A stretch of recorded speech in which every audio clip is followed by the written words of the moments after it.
sistemas. At kung makikita po natin, yung extension nitong bagyong si Carding ay nakaka-apekto pa rin sa ilang bahagi po ng Central Luzon area. At yung habagat po natin ay na-enhance niya pa rin na kung saan ay tumatagos hanggang dito sa may western section ng Visayas. Samantala, may panibagong tropical storm po tayong binabantayan. Ito ay nasa labas ng ating area of responsibility. May kita po natin ay as of 10 a.m., nasa layo itong 2,190 kilometers silangan, hilagang silangan ng extreme northern Luzon. At yung kanyang taglay na lakas ng hangin, umaabot sa 65 kilometers per hour malapit po sa gitna. At yung kanyang pagbugso ay umaabot sa 80 kilometers per hour. Patuloy itong kumikilos pa kanluran, hilagang kanluran sa bilis na 20 kilometers per hour. At kung makikita nga natin dito sa ating satellite imagery ay halos katapat na po siya ng boundary ng ating PAR at hindi po natin naasahan na ito ay papasok ng ating area of responsibility at wala rin po itong direktang epekto sa anumang bahagi ng ating bansa. At narito po yung update sa ating tropical cyclone wind signal.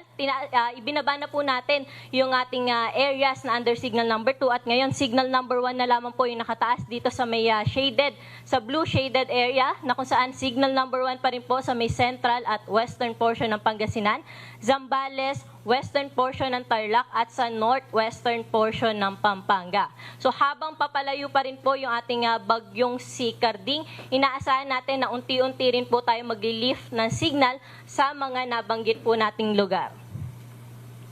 At narito nga po yung latest track nitong Typhoon Carding. Kung makikita po natin, nasa coastal waters po siya ng malapit po sa may Dagupan area. At sa ating pagtaya mamayang gabi, between 8 to 10 p.m., posible po ito ay nasa labas na ng ating area of responsibility. At kung makikita rin natin dito, mamaintain niya po yung kanyang intensity dahil nasa karagatan nga po siya. Mamaintain niya hanggang sa paglabas ang typhoon category. Ano po ba yung inaasahan natin na lakas ng ulan? Ito pong bagyong si Carding habang papalayo na ating area of responsibility ay mababawasan po na epekto sa ating bansa. Ngunit binabantayan pa rin natin yung southwest monsoon o habagat dahil makaka-apekto pa rin ito sa may western section ng central at southern Luzon hanggang Visayas po yan.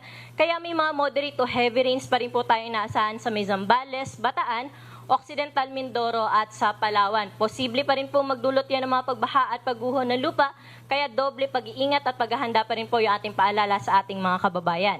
Samantala may mga light to moderate with at times heavy rains pa rin po tayo naasahan sa bahagi ng Pangasinan at sa Western Visayas, ito ay dala nga rin po ng habagat. Samantala, pagdating naman po dito sa ating gale warning, sa mga areas under po na signal number 1, meron pa rin po malaking pag-alon po tayong inaasahan. At kaya pinag-iingat pa rin po natin at hindi pa rin natin pinapayagang pumalaot dyan yung ating mga kababayang mga isda, pati na rin po yung may maliit na sasakyang pandagat. Samantala, narito naman po yung update natin sa may western seaboards ng Southern Luzon, Visayas at Mindanao. So makikita po natin na dahil sa habagat, matataas pa rin po yung mga pag-alon po dyan. Posible pa rin umabot sa 3 metro ang wave height. So moderate to rough pa rin po yung sea condition natin sa mga nabanggit kong lugar. Kaya hanggat maaari po ay doble ingat sa ating mga kababayan na papalaot. At narito naman po yung ating expected track at intensity nitong bagyong si Carding. Makikita nga po natin sa ating track na ipinalabas kanina, nalalabas ito nating area of responsibility ngayong gabi at mapapanatili niya po yung kanyang intensity na kung saan ay nasa typhoon category.